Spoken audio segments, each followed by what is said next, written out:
بسم اللہ الرحمن الرحیم۔ بی ایس اسلامیات لازمی کے عزیز طلباء و طالبات، السلام علیکم ورحمۃ اللہ وبرکاتہ۔ انشاءاللہ الرحمن بی ایس اسلامیات لازمی کا پورا کورس ابواب کی ترتیب کے ساتھ آن لائن پڑھیں گے۔ یہاں میں یہ بات عرض کرنا ضروری سمجھتا ہوں کہ یہ لیکچرز جس طرح تمام طلباء و طالبات کے لیے مفید ہیں، اسی طرح ان تمام حضرات کے لیے بھی نہایت مفید ہیں جو دینی علوم سے معطر ہونا چاہتے ہیں، خصوصاً C S S, P M S اور پی سی ایس کے امیدواروں کے لیے بہت ہی اہمیت کے حامل ہیں۔ تو آئیے شروع کرتے ہیں اللہ کا نام لے کر جو بہت مہربان اور نہایت رحم والا ہے۔ ہمارا سب سے پہلا چیپٹر یعنی سب سے پہلا باب تعارف قرآن مجید ہے۔ بلا شبہ اللہ رب العزت کا انس و جن پر سب سے بڑا انعام و احسان اس دنیا میں زندگی گزارنے کے لیے ضابطۂ حیات فراہم کرنا ہے۔ قیامت تک آنے والے انس و جن نے کس طرح اس جہاں میں زندگی گزارنی ہے، اس کے لیے قرآن کریم کی صورت میں ایک مکمل جامع دستور حیات ہمارے سامنے موجود ہے جو زندگی کے ہر شعبے میں ہماری رہنمائی کرتا ہے، اور اس کے علاوہ کوئی دوسرا ضابطۂ حیات اللہ کے ہاں قابل قبول نہیں۔ چنانچہ سورہ آل عمران آیت نمبر 19 میں فرمان خداوندی ہے، ان الدین عند اللہ الاسلام۔ ترجمہ، بے شک معتبر دین اللہ کے نزدیک تو اسلام ہی ہے۔ سورہ آل عمران ہی کی آیت نمبر 85 میں اس کی مزید وضاحت ہے۔ چنانچہ اللہ تعالیٰ فرماتا ہے، وَمَن يَبْتَغِ غَيْرَ الْإِسْلَامِ دِينًا فَلَن يُقْبَلَ مِنْهُ وَهُوَ فِي الْآخِرَةِ مِنَ الْخَاسِرِينَ۔ ترجمہ، جو کوئی شخص اسلام کے سوا کوئی اور دین اختیار کرنا چاہے گا، اس سے وہ دین قبول نہیں کیا جائے گا اور آخرت میں وہ ان لوگوں میں شامل ہوگا جو سخت نقصان اٹھانے والے ہیں۔ اس لیے سب سے پہلے اس دستور حیات یعنی قرآن کریم کا تعارف پیش کیا جاتا ہے۔ لفظ قرآن کی تحقیق۔ لفظ قرآن یعنی یہ کس سے نکلا ہے، یہ اسم ہے، یہ فعل ہے، کیا ہے؟ اس بارے میں دو اقوال ہیں۔ ایک قول یہ ہے کہ قرأ یقرأ کا مصدر قراءت کے علاوہ قرآن بھی آتا ہے، یعنی قرأ یقرأ جس کے معنی ہے پڑھنا، قرأ یقرأ قراءتن جس کے معنی ہے پڑھنا، تو جس طرح قرأ یقرأ کا مصدر قراءت آتا ہے، اسی طرح قرآن بھی آتا ہے۔ دلیل اس کی کیا ہے؟ چنانچہ ارشاد باری تعالیٰ ہے، ان علینا جمعہ وقرآنہ۔ سورۃ القیامہ آیت نمبر 17 ہے، جس کا ترجمہ ہے، بلا شبہ اس قرآن کو جمع کرنا اور پڑھانا ہماری ذمہ داری ہے۔ یہاں قرآن کا لفظ مصدر کے معنی میں استعمال ہوا ہے، بطور مصدر استعمال ہوا ہے اور پڑھانے کے معنی میں استعمال ہوا ہے، یعنی قرأ یقرأ کے مصدر کے طور پر استعمال ہوا ہے۔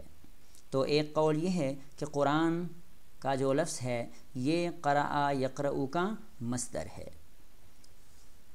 اور دوسرا قول یہ ہے کہ یہ قرنا یقرن کا مصدر ہے۔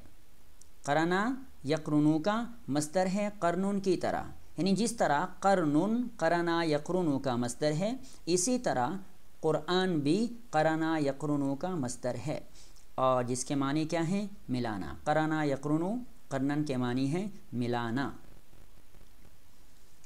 اب یہ مصدر خواہ قرأ یقرأ کا مصدر ہو یا یہ قرنا یقرن کا مصدر ہو، بہر کیف لفظ قرآن جس سے بھی ماخوذ ہو، یہ مصدر بمعنی اسم مفعول ہے، یعنی مصدر اسم مفعول کے معنی میں استعمال ہوا ہے۔ عربی گرامر میں کبھی کبھار مصدر کو مفعول کے معنی میں استعمال کرتے ہیں۔ اب پہلی صورت میں یعنی اگر ہم اس کو قرأ یقرأ کا مصدر قرار دیں گے تو اس کے معنی ہوں گے پڑھی ہوئی کتاب، پڑھی ہوئی کتاب۔ قرأ یقرأ کا مصدر قرآن ہوا اور مصدر اسم مفعول کے معنی میں استعمال ہوا ہے، تو اس کے معنی ہوں گے قرآن کے پڑھی ہوئی کتاب۔ چونکہ قرآن دنیا میں سب سے زیادہ پڑھی جانے والی کتاب ہے، اس لیے یہ نام رکھا گیا ہے۔ اور دوسری صورت میں یعنی اگر اس کو قرنا یقرن کا مصدر قرار دیا جائے تو اس کے معنی ہوں گے ملائی ہوئی کتاب، ملائی ہوئی کتاب۔ قرنا یقرن کا مصدر قرنن کے علاوہ قرآن بھی آتا ہے، اور یہ مصدر مفعول کے معنی میں ہے، تو اس کے معنی ہوں گے ملائی ہوئی کتاب۔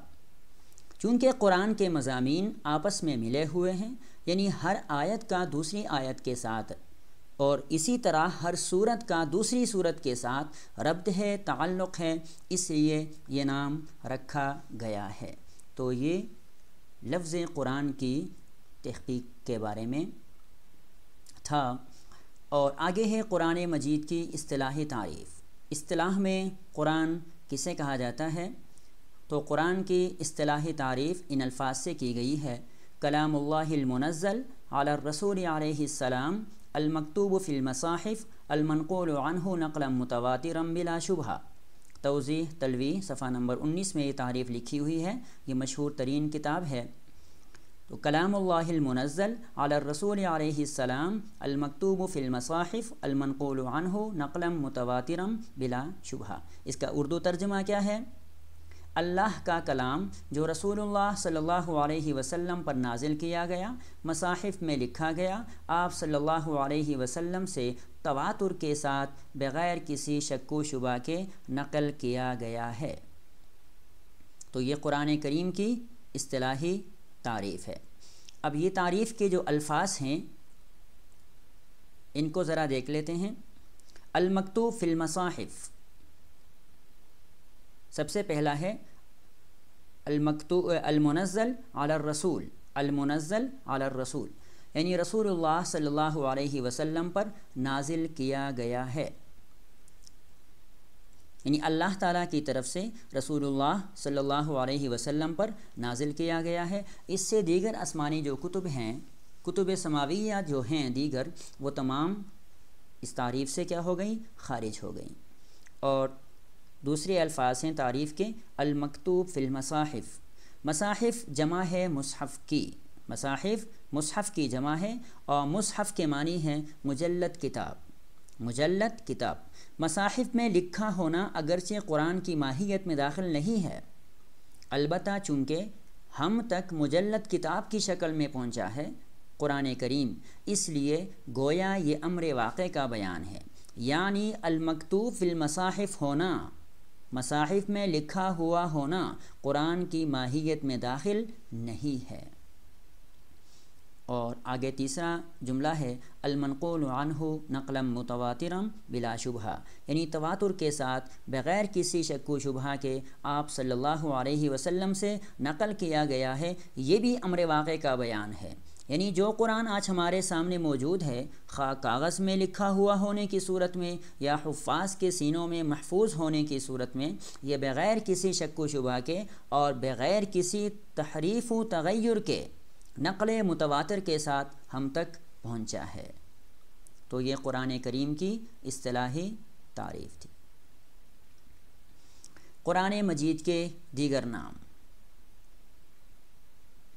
بعض علماء کرام نے قرآن کریم کے 55 نام شمار کیے ہیں، جبکہ بعضی دوسرے حضرات نے تقریباً 90 سے بھی زیادہ نام بتلائے ہیں، لیکن حقیقت یہ ہے کہ انہوں نے قرآن کریم کی صفات، مجید ہے، کریم ہے وغیرہ کو انہوں نے نام قرار دیا ہے۔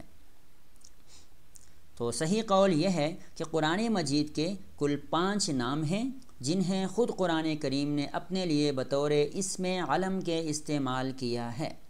اسم علم کے استعمال کرنے کا مطلب یہ ہے کہ ان ناموں کو قرآن کریم نے اپنے علاوہ کسی اور کے لیے استعمال نہیں کیا ہے۔ تو یہ کل 5 نام ہیں جو اسکرین پہ ہمیں نظر آ رہے ہیں۔ پہلا نام ہے القرآن، اس کے معنی ہیں پڑھی ہوئی کتاب، اور دوسرا نام ہے الفرقان، یعنی حق و باطل میں فرق کرنے والا، اور تیسرا ہے الذکر، جس کے معنی ہے نصیحت، اور چوتھا ہے الکتاب، جس کے معنی ہے لکھی ہوئی، اور پانچواں ہے التنزیل، جس کے معنی ہے تھوڑا تھوڑا کر کے نازل کی ہوئی کتاب۔